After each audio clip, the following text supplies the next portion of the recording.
Hi everyone, thanks for taking time out of your day to come to this amazing seminar. I'm Dawn for putting on a green stage at the event as well, and it's really an honour to share the stage with some really inspiring people, and it's so exciting to hear how the the construction industry is moving towards a sustainable future. That's a world I want to be part of. So Room to Grow is a project that I co-founded in the first year of the pandemic, 2020, good year to start something. Room to Grow is a food growing project that aims to inspire and enable people to grow their own food at home. We found that the food growing skills that maybe used to be innate in us or passed through generations have kind of slowly seeped away, and there's a real lack of confidence and connectivity with where our food comes from, how to live a sustainable life. The pandemic really highlighted the food insecurity that we felt when supermarkets started to run out of things. We're seeing things connected to Brexit and other issues that are happening in the world right now, and we really have a heightened awareness of the fact that we don't know how to live a self-sufficient life anymore. And so Room to Grow was born out of partly this kind of feeling that how do we be more self-sufficient, but also living in Bryn Mill, surrounded by concrete front garden spaces or low maintenance front garden spaces in particular. We've kind of built this low maintenance life for ourselves where we're landlords, maybe not us in the room here, but maybe paving things, using decking, astroturf, looking for an easy, low maintenance, low cost kind of way of running their businesses or their homes. And actually that's having a really negative effect on the biodiversity in the area, on like flood prevention. So we're seeing more flooding because water can't drain, because we're putting down non-soluble layers onto the ground. And also, you know, it's actually quite depressing to look at concrete.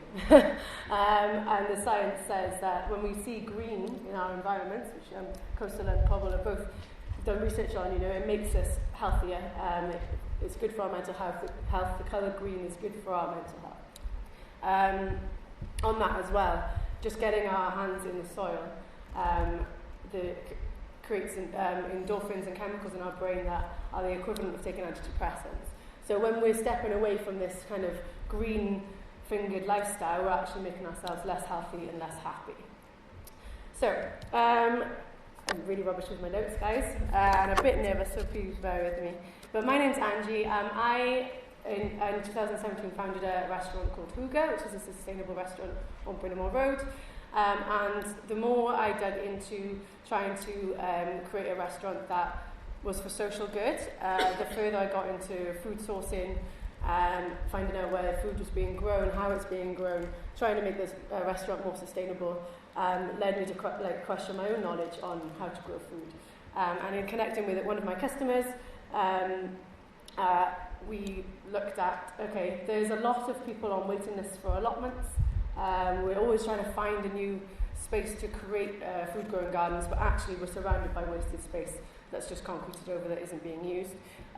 Bryn Mill's heavily student area, and students don't feel empowered to use their front gardens, and they're just used for storing bins and things like that. So we actually piloted a project, thanks to support from local council, where we built, let me just get a slide. We built planters and placed them in people's front gardens for free with the funding that we had, just to show people how easy it is to just have a go.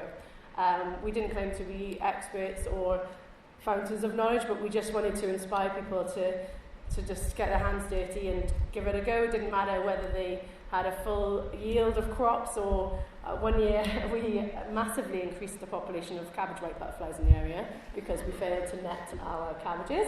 But you know, it wasn't so much about how many kilograms of produce we could grow. It was about getting ourselves out, getting outside, connecting with food, connecting with nature. We have organic and permaculture values, which means that we don't use any non-organic feeds, or permaculture is relying on the way that the natural world works, so using the dead leaf stock to decompose back into the soil to feed it. We don't put slug pellets down, we don't do any of those things, and we talk to the community about why. Why is it important to collect rainwater to feed the plants? Why is it not just about how pretty your garden looks, but how it's important that it's benefiting the natural world as well. So you could have, you know, the most stunning garden ever, but it might not actually be beneficial to nature because we're just protecting the plants that we want to protect. So this idea kept developing, the conversations kept happening. Doing things in people's front gardens meant that we were out in the street meeting people. We found that people had been living on the same streets but had never spoken to the neighbours, even though they'd lived there for 20 years, but now they was out there tending to a garden. They were starting to connect in ways that they never knew that they could. And in fact, it wasn't about maybe coming in and being taught by us all the time. It was connecting neighbours that already had knowledge. So, you know, meeting someone a few doors down who actually had grown food their whole life, but we just never knew. So finding those connections in the community and local knowledge. What we do is very grassroots, so it's about the people in the communities, in the housing estates, and really like making people feel connected to one another. I have no idea how I'm doing on time, sorry.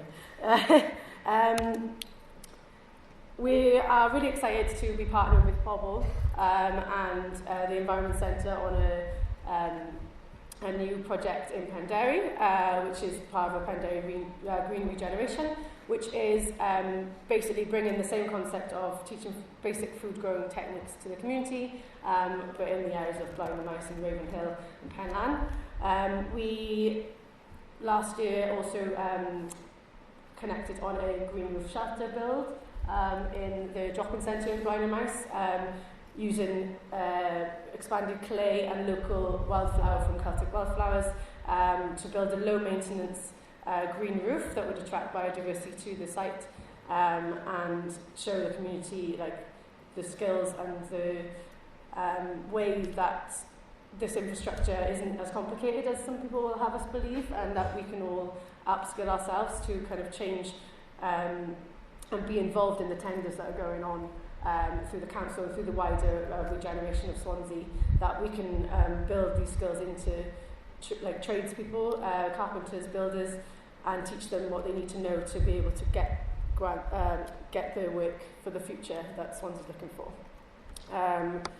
So Green Streets Penderi will connect with the local people there and teach basic carpentry skills, how to build a planter as seen, how to look after herbs, how to buy even herbs from the supermarket and keep them alive, because the way that you purchase them isn't they're not going to stay alive if you just take them home. So replanting, repotting, learning about what plants need to thrive on the windowsill or at home.